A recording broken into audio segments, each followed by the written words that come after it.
Tyler Woods. Hello, Sister Beth. How Yay! you doing? I'm so excited. I got you here one more time. Awesome. Yeah, man, I'm glad to be here. Thank you. I Yay. appreciate Well, it. so we have a lot to cover. So we're going to jump Yeah. right in because you mentioned Melchizedek. And even though most of what we're going to be talking about today is Matthew 24, which you specifically requested, but you were talking about Genesis 14. Tell me about that. Oh yeah. Well, I mean, just in the chapters that you wanted to cover, I was skimming over Matthew 24, of course, just because we've done some pointed studies on that recently. So I was like, yeah, I could absolutely help you out on that, or love to lend a hand. But Genesis 14, I just noticed that already Melchizedek is showing up. And I just remember recently reading in Hebrews how much they're pounding home Melchizedek, and the order that Christ is in, the order of Melchizedek comes after the order or something like that. So I was just, So for anyone who's just seeing this for the first time, can you give a 2-sentence summary? You weren't always a believer. oh yeah, boy, I'm just coming into the faith as in I think 2022 essentially. I started believing in God in about 2020, but not I really didn't get saved and started really hardcore reading the Bible until about 2022. Okay. So Yeah. with that in mind, circling over here, I've been a believer for many, many, many, many years. But when you first read that, you're like, wait, who's this? What's he do? Like, where did he come from? Like when you Yeah. read this and you're just, and obviously I've read backwards. So we're getting to this now, this section. But if you read forwards, if you read from Genesis 1:1 and 14, all of a sudden there's this like, where did he come from? And it's not until you've completed the Bible and gotten to Hebrews where you do hear, and there's this. So I guess my question to you as a newer believer is, when you first read this, what did you think? Were you confused, or did you get it because you'd read Hebrews? Well, honestly, all I knew is wow, I need to investigate this more because That's I the knew. right answer. I knew some Melchizedek. Melchizedek was Old Testament. I believe also that there's some Apocrypha, right? There's some removed Melchizedek. The book of Melchizedek, I think, is considered Apocrypha and removed. But I know recently some friends have read it and said it's really, really good. I saw it in Hebrews, and I knew that the emphasis they put on it over and over again, that I knew that this next line of there's so much to discover and so many things, so many rabbit holes to go down. But I knew that Melchizedek needs to be up there. And I definitely want to start to understand why and how Melchizedek plays a part and why he's so important. Nice. No, that's the right.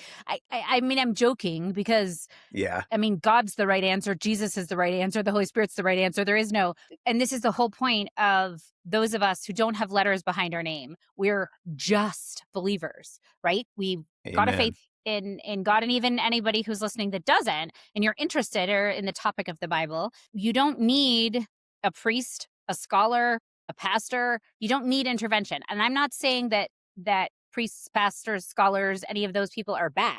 I'm just saying you don't need them. You don't have to have them. And every once in a while, when you're digging around, it's like a commentary, even something like Matthew Henry's commentary can be helpful. You go, I don't know, that doesn't gel with me. Or, oh, okay, that makes a lot more sense. So I think it can be super helpful. But speaking of that, let's flip over to Matthew 24, because you and I have a little bit of a different take on this than a lot of other people in terms I of think Matthew so. 24 and the urgency Yes. that is in there. Yes. So, Yeah. go I ahead. think I think our line of thinking with this is probably on the surface would be considered or would be perceived as preterism, because it's really not new to take these words literally all through the end of 23 and 24 and some of 25, but mainly 24.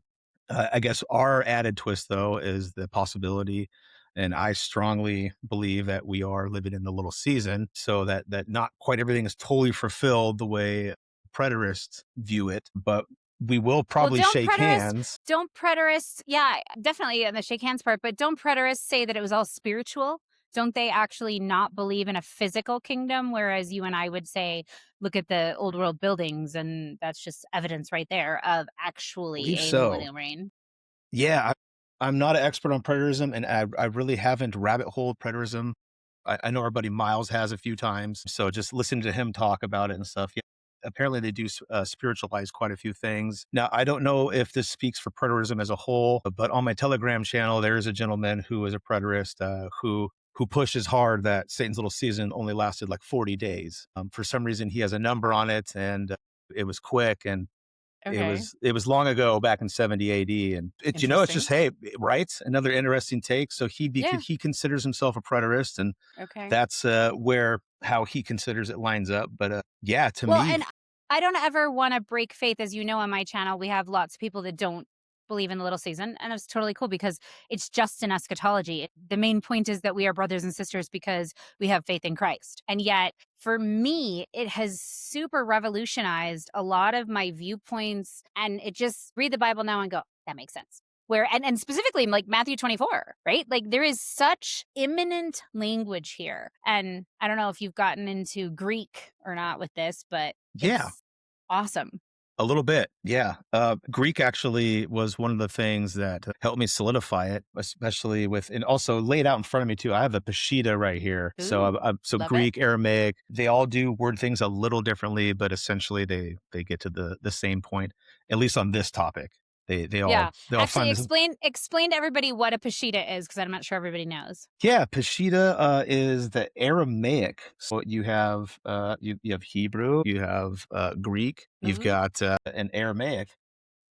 So some believe that the original New Testament was written in Aramaic, and I know that's far fetched, and I know there's like Is it 5,000 Is documented it Greek far-fetched though? manuscripts, but Because is it I don't know. far-fetched? I mean, I don't know that you could go, "Oh, definitively yes or no." It's a question, but far-fetched, I mean, that's what the vernacular of the day was. Hmm. Rome was the ruling group, so they would speak Latin, but a lot of Greek was spoke, which is why you have the Septuagint. The Jews, of course, spoke Aramaic. Jesus spoke Aramaic. Paul's quoted to speak Aramaic a few times. And the translations will say that he spoke in the Hebrew tongue, but from my studies, the root of that is Aramaic, and of course, Jesus speaks Aramaic a few different times. Mhm. So it's not crazy to think. The Aramaic manuscripts. I don't know if how much you know about carbon dating, but let's just say that like there's there's evidence that carbon dating is super flawed and there's problems with it. Let's just say that. It's a whole nother rabbit hole, right? But the Aramaic manuscripts are carbon dated to around like the 2nd century to the 4th century, give or take. And if you Google it, it's give or take like 50 to 150 years. So it may be possible that they were written in the 1st century AD, even with the carbon dating. So I think there's like 5,000 Greek manuscripts or something like that. Mhm. So it not a hill to die on. It's just like the eschatology.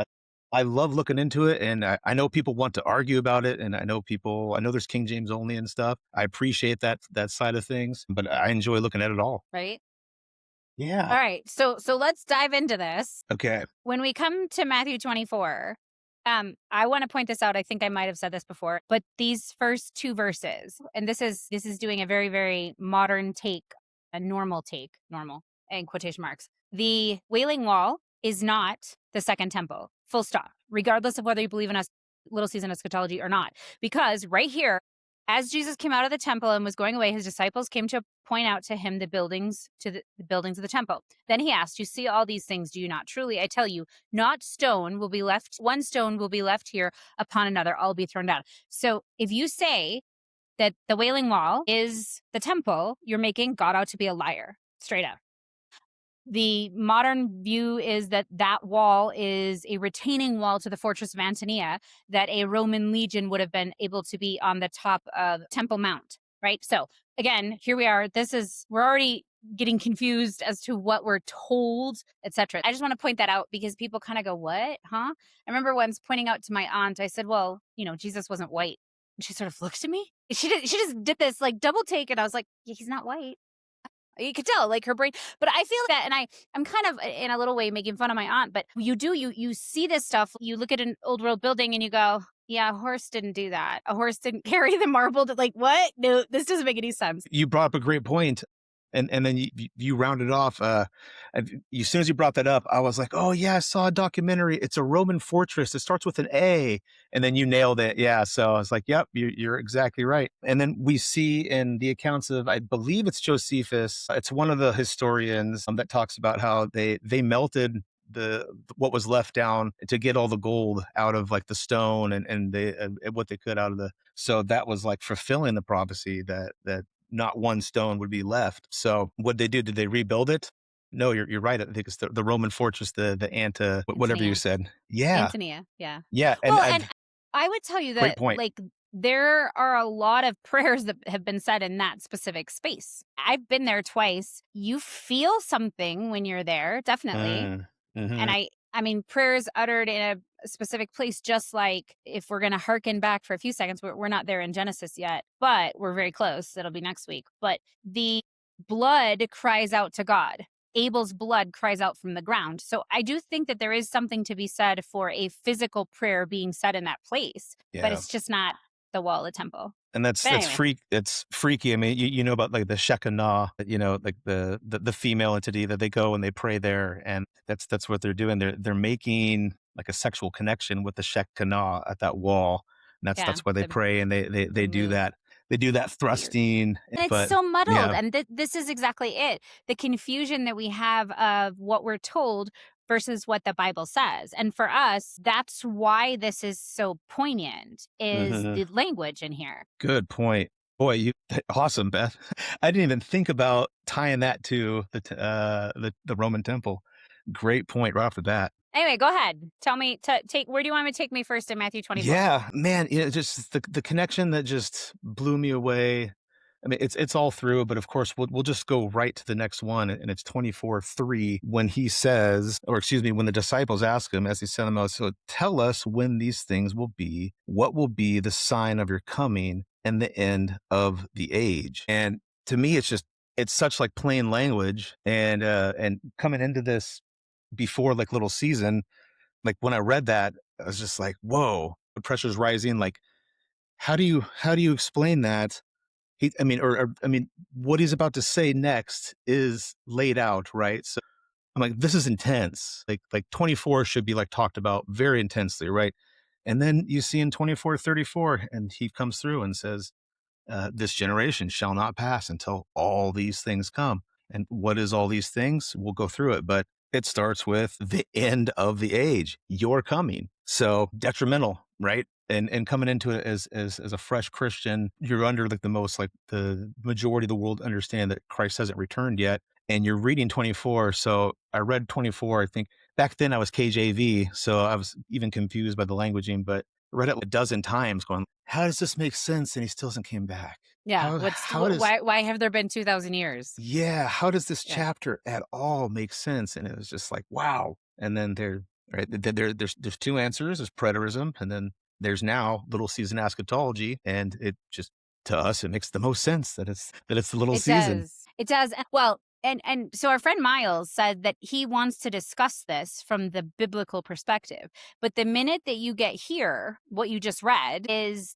the fact that someone goes, "Well, how could that be? Wouldn't we know it?" Yeah, there it Like, is. that's literally the answer right there. It's like, "Well, but I know what history says." And it's like, "Well, do you? You know, really? Like, do we really?" Because they also don't believe in biblical cosmology and they think that we went to the moon, and you add in the jibbity jab, and it's like, I don't really feel confident that I'm not being lied to. Like, I was literally just talking to some other little seasonists in Colorado, and we were talking about Santa and how the very first time as a child, especially our generation, we were lied to by our parents. Lied to, straight up, like, "Oh, Man. no, it's just it's not really a lie. It's this." And it's like, dude, it's a lie. I even told him, I remember this. One of my first memories, I was 5, so I have other memories prior to that, but I remember going into my mother, she was sewing, and I went in and I said, "I don't know, is Santa real?"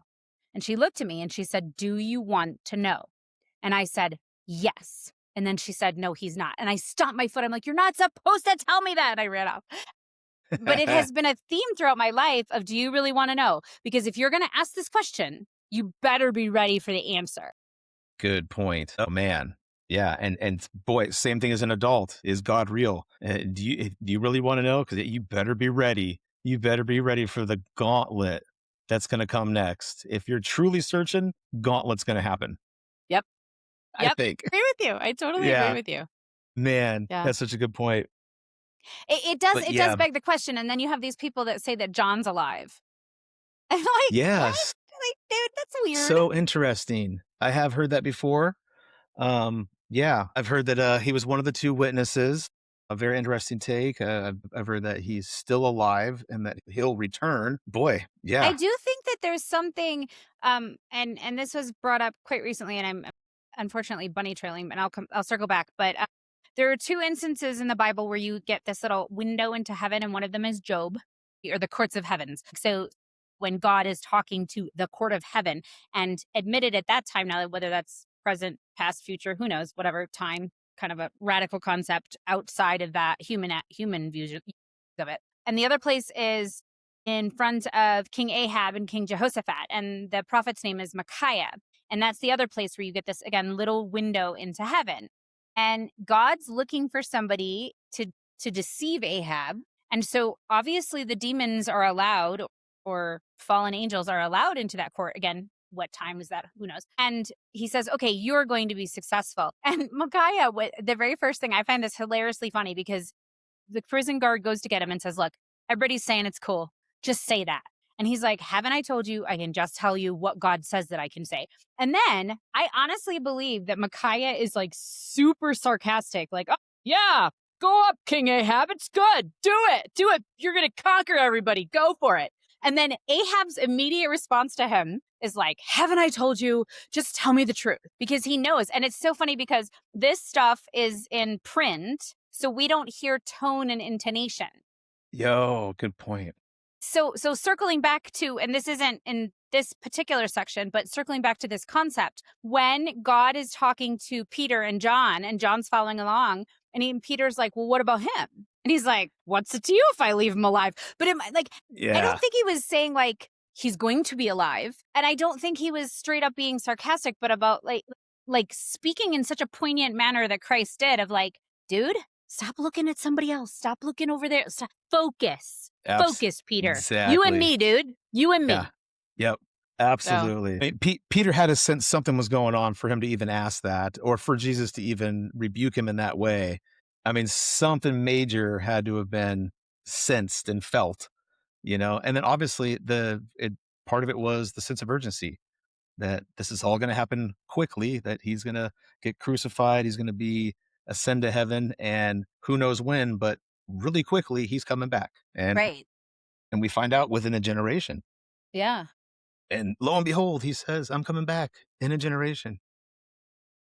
Well, and the parable of the bridesmaids in 25, right there, like, be ready. Uh, And we all argue, a lot of people, when they first hear about the little season, they're like, well, how long is it? Is it a quarter of 1,000? And so that's 250, like, who knows? Man, It right? says, what does it say? Chronos is the time word. What's the micro chronos? Is that what the Greek is? Yeah, okay. Yeah, Chronos is time, right? Yeah. Yeah. Micro, And think, small time, short yeah, time. Yeah. short time, short season. Micro.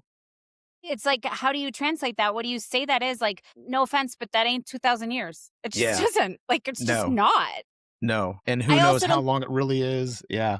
well, I also don't think it's 40 days, like you've got a guy in your Telegram channel saying. Right. But again, No. what do we know? I mean, Paul Staub says, And how long is a piece of string? I'm really not sure about the 250 years either, because that's just based on one translation. But what's crazy is I was doing some research into like what the Geneva says, because there's Geneva footnotes that we all now know that talk about how they believe that they were post millennial reign. Okay, Right. so like the Calvinists essentially who did the Geneva Bible, they believe that things already happened. When I was doing the research, and I'm not sure if this is just AI messing with me yet or not, because I need more hard books, and I've got a lot, but I need some hard Geneva. But it's essentially telling me that when Satan was released, it took about 200 years before the little season started. Ooh, that's an interesting one. And it was literally saying like the Geneva and the footnotes and the research that they did allude to Satan being released somewhere around 1100 AD, which makes sense, like 1076. But then the short season where he's allowed to start deceiving the nations didn't start until like 250 or like 300 years later. And I was like, Well, what does Revelation say? whoa, Let's go back to, let's take a rabbit hole, shall it we? just says a short time. Yeah, but does it say, Yeah. no, but doesn't it say after this, right? It's kind of like it's separated into two different events. Like Satan being released took a couple hundred years, and then the little season started. is kind of what it's alluding to. And again, I have to get to like hard book evidence because Yeah. the internet and Well, AI you just can't trust it 1,000% anymore. right. No, But no, no. Agreed. So yeah. I'm gonna jump in there. Revelation 20, verse 7. When the 1,000 years are ended, Satan will be released from his prison and will come out to deceive the nations at the four corners of the earth. And then it goes on. But to me, that sort of sounds like one right after the other, but there's so much of this. Where and I talked with Josh Monday last week, and he and Damon had talked about it, and they were talking about biblical cosmology and how, well, if Paul went to the third heaven, there'd only be three. Well, there's three heavens. And then Damon's like, yeah, but that doesn't mean that there's not more. And Josh was like, okay, yeah. Mhm. And so here again, I'd be like, well, that seems like it happens right after the other, but there's so much of this book There's where you so much. assume that one thing happens right after the next, and that's not necessarily true. No, totally true. Yes. And Anyway, well, sorry about the rabbit hole. So back oh to no, Matthew you make a 24. perfectly good point about the end of it. I don't want to jump right to the end, but from 34 to 35, when it goes from, and this generation shall not pass, and then this the heaven and earth shall pass away, but my words shall not pass away. It makes it sound like immediately that would happen. Right. There's Right. so much speculation as to when that actually happens. Does it happen much later? Does it happen when the New Jerusalem descends? Did it happen? And was it just the islands and the mountains and stuff breaking away and the veil coming over us from separating from the earth to the heavens? I just pointed out that there's so much that we could take just from one verse. And you're so Right. right. Like, and it's part of the, I don't want to say, well, I wanted to say fun. Naturally, I want to say it's part of the fun of doing this, but there's so much more to it than fun, though. I mean, like, because you do get to certain points where it brings you to your knees and you pray and things get real. So Amen. I guess chasing the rabbit can be fun, but then you realize that you're dealing with the real spiritual battle that we are assigned to handle. And you're like, oh, we're knee deep in this right now. Right. This ain't no Yeah, joke. This is this is some not a serious joke. stuff. Yeah, Yeah, exactly. Right. even though we're laughing right now, and Yeah. that's really just a defense. I'm only laughing because you put up that uncomfortable like ooh the jollies. Yeah. Not that I don't have Awkwardness. Yeah. jollies. Yeah, not that I don't have actual jollies, No, but and I just will say, talking I about this mean, stuff. I don't take yeah, it as a joke, is what I'm saying. right, right. No, no, no. Yeah, And Tim and I love geeking out on language and verbiage. And, he's not yeah, into Little Season eschatology. And you're bantering back and forth in it, but it's pleasant. There is a underlying love and affection, brotherly, sisterly love and affection between us, between you and me. It's like, hey, we don't know what we're doing. We're just trying to figure it all out, yeah. just the best of my understanding. But that is one thing that I've said throughout this whole process. I read the entire book out loud on a camera, but I learned through it. And do I know? I mean, I know a lot of it now, but do I know it? Like, can I tell? I don't know. I This know, is weird. right? You're like, what? I don't get There's it. So, so much to retain. Yeah, yes. and if a Yes. few people have told me it will take you a lifetime, and you still won't. You still won't have it all. So that's part of the journey. Amen. Yeah, Amen. keeps it interesting. It does. Yeah. Okay, so when you came to Little Season Eschatology, so you came to faith first, what was it? What was the thing that drew you the most to Little Season Eschatology? Oh boy, yeah, it even comes back to a documentary, and the documentary is called Aether with Aether, Hmm. and it's done by a woman out of Brazil, I believe. Don't call me her name, Marcia Damalo. Aether. It's not a biblical based documentary, but what she does is she shows all the old buildings and the artwork, the architecture, the structures, ley lines, like natural earth power grids. She shows, I guess, quote unquote, like to me, what's like the best of the best of like Tartaria Hmm. type research. I don't like using that term, but or old Old world. world buildings, yeah, millennial reign buildings. So I saw that documentary, and I was into that kind of thinking and research in the beginning, like in 2019 or something like that, before I came to the Hmm. Bible. So from that, though, I already knew from her documentary Aether alone, I already knew that the best time to be alive on Earth had already passed. Ooh, And what I interesting. meant, and what I meant by that, and what I mean by that now is the millennial reign, because the best time to be on Earth is still coming, of Right. course, Sure. right? It's still Hmm. coming, Yeah. but that's it. And I think I even cried during that documentary because there was just such a realization that the way that we live now as human beings and the way that we're controlled as society, that there was a time that that was not apparent and that they were flourishing with like peace and love. And then little season and everything comes around and then it all locks in and you're like, oh my gosh, that was the time that Christ was here, or at least Christ had the majority of people's affection, however you want to dissect the millennial reign.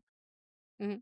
But yeah, Wow. so I'm reading the Bible for the first time, and I'm aware of futurism and I'm aware of preterism. I'm aware of little season, and it wasn't until like a good like 6 months into it was I fully raising my hands, going, "Oh wow, I really think it is little season." So it took me time too. Like I definitely was not on Sure. board right away. My good friend Chad, I love you, brother. He was the one that planted the seed and said like, "Hey, just consider it." But it took me like 6 months, and I even remember telling him like, "It doesn't really matter. It doesn't Yeah. matter, bro." Yeah.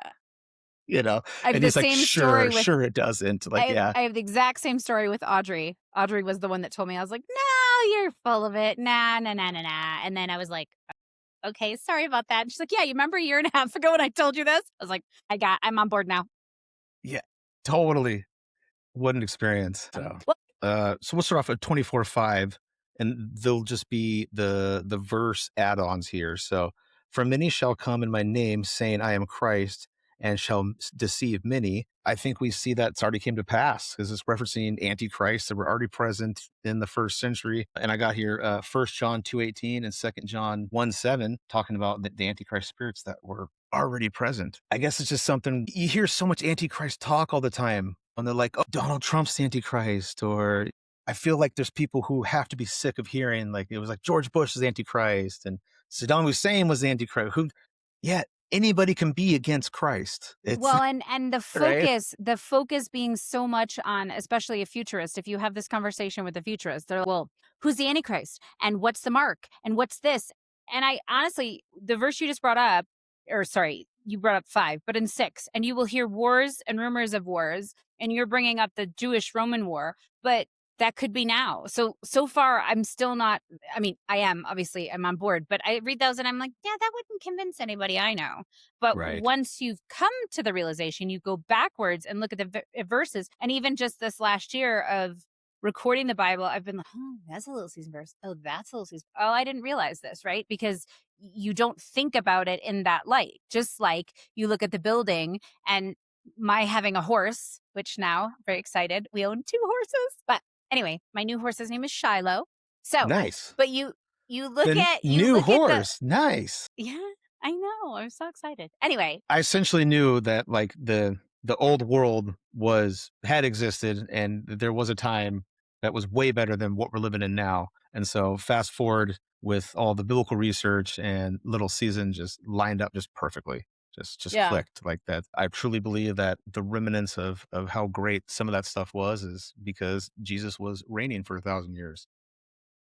amen. His saints were doing their saintly duties. The abomination of desolation, of course, the 70 AD abomination of desolation, the Roman Jewish war and stuff. It's all like agreed upon secular history. There's no problem with it. It's just that fact that we removed the fact that Jesus Christ returned at the same time, right? That's a Right. Well, and I remember as a young believer hearing somewhere at some point about Antiochus Epiphanes. And I brain as a young believer, so I must have been 20, 25, somewhere in that era. And I remember thinking to myself when I heard this, I was, yeah, but that's the abomination of desolation because I've read this. And somebody's like, oh, no, no, it's not really. And I was like, oh, okay. But I didn't know any better. I was a baby believer. And if somebody said, no, no, no, you're missing that actually wasn't that, I was like, okay. But I didn't know any better. And now I'm like, oh my gosh, that's it. That's the abomination of desolation is literally Antiochus Epiphanes slaughtering a pig on the altar, straight up. wow. That's a book that you read? Is that what you said? I was told it by someone. I'm sure it was in Okay. some sort of history class or something. Okay. But yeah, I was But it told, and clicked I in your said to head. You're someone, like, huh. yeah, yeah, I was like, that's this. And they're like, no, no, no, it's not. It's like, oh, really? Okay. But I didn't know enough to dig or where to dig. And at that time, we didn't even have the internet or barely have the internet because that was like 1995. But anyway, yeah. Good. Okay. So what about Verse 37, for as the days of Noah were, so will be coming the Son of Man. Good point. Good point. And we're just talking about how, so we're going to totally rely on Jesus's words and put our foundation on that he returned because he said he would. So what does this mean?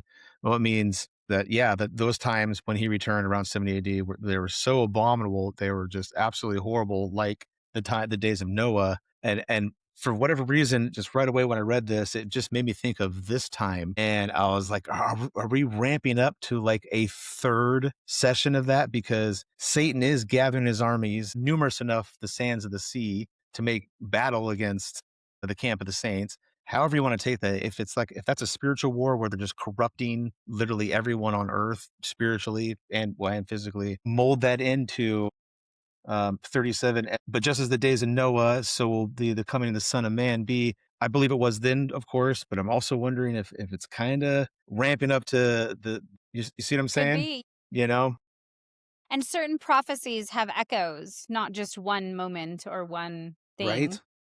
But it is interesting. I definitely, Josh Monday and I's conversation about Nephilim makes me think of that. Because is that what your Himalayan salt? Is it Himalayan? Like, is it a giant laid over? I've been watching about stuff of that. Anyway, I've heard of that. Yeah. And like you're like, oh, as dumb as that sounds, or as crazy as that sounds, not dumb. It doesn't sound dumb at all, but as crazy as that sounds, like that sounds crazy. sure. But I was holding like Himalayan salt the other day. I was going like, I'll use the Celtic salt. It's fine. It's like, I don't know about this, right? Yeah.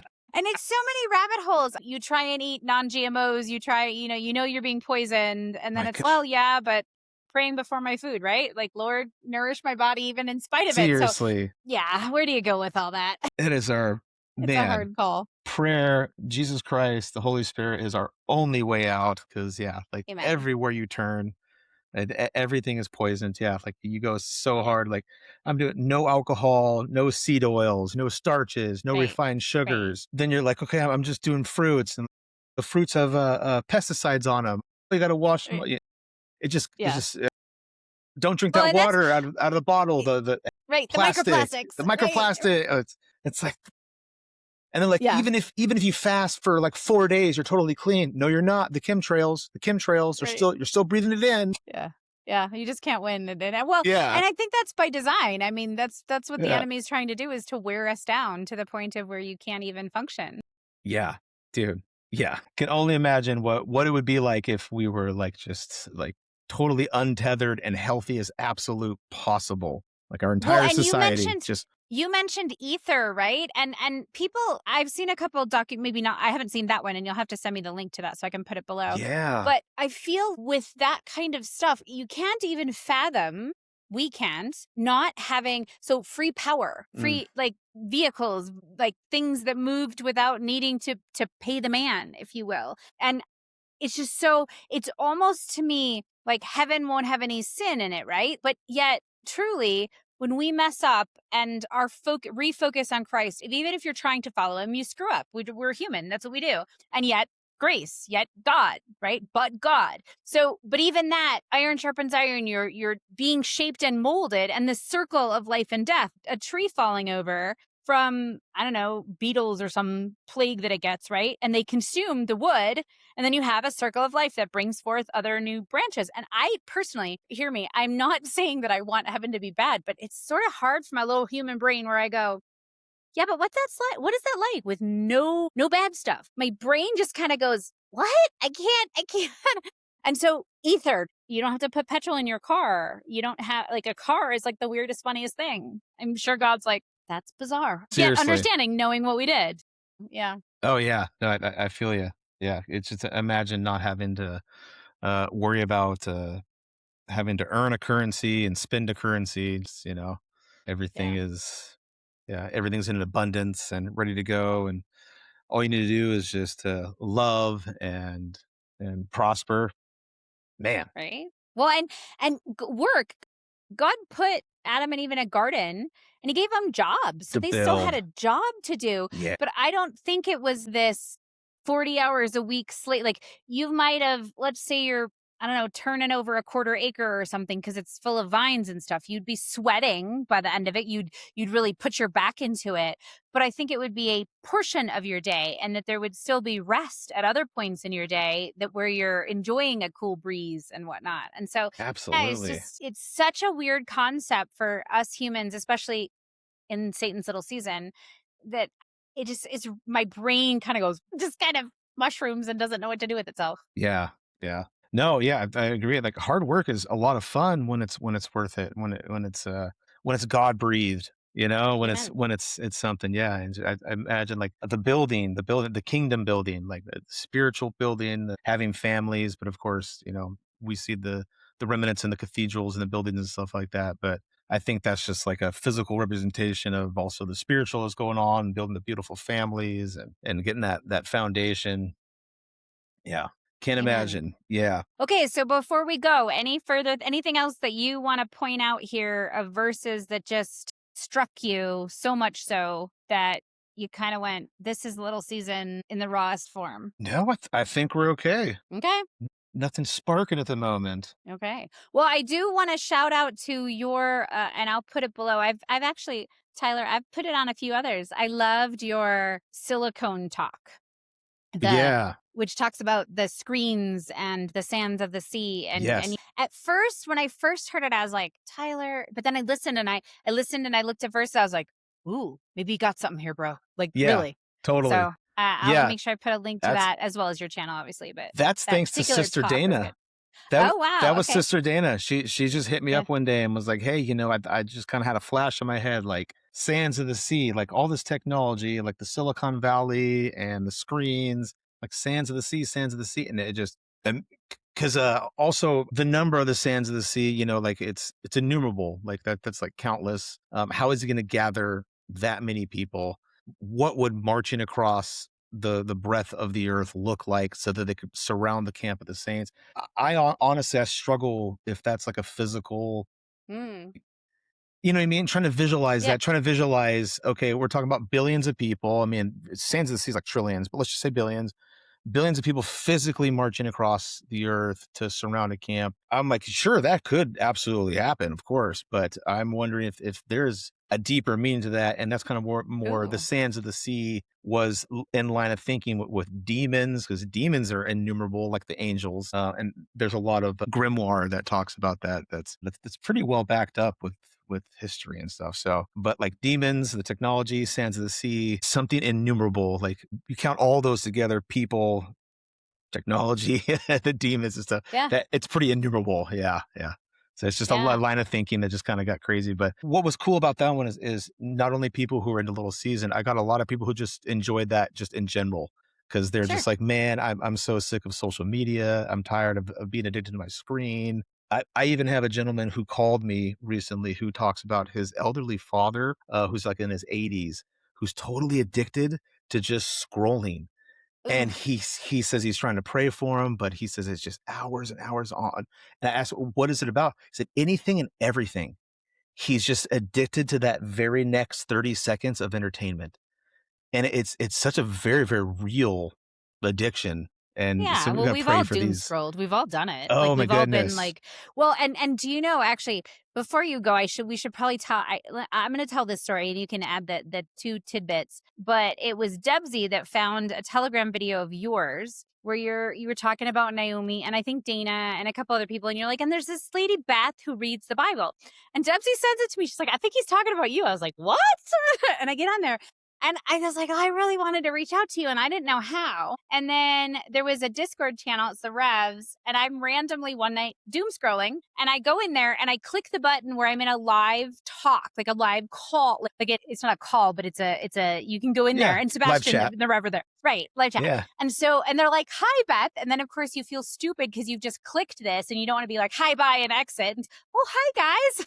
And I kid you not, like I don't remember, maybe it was 7 minutes, maybe it was 17, maybe it was 10 minutes, but short while later, all of a sudden, there you were. You popped in. It's so And you're crazy. like, yeah, well, you what did Hey, who wants to so chat? right. It was so awesome. I was like, this is crazy, Lord. This is totally, totally crazy.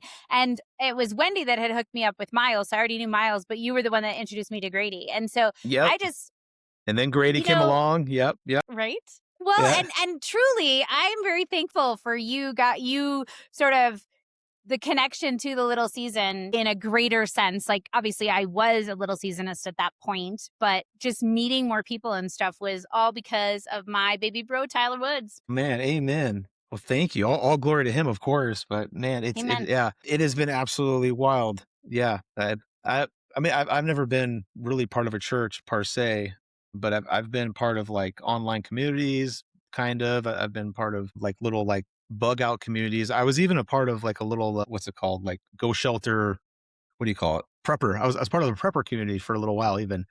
Yeah. But what I found with the Little Season community is very different. Like the open arm policy, like everyone was just completely, man, it was just flowing. It was like Holy Spirit was just working through all these like people and these relationships. And you came along, and Grady and Dana and a numerous amount of people, Miles, the Rev, it goes on. I can't, that's a Yeah. huge list. And I apologize It if I is. missed anybody. It is.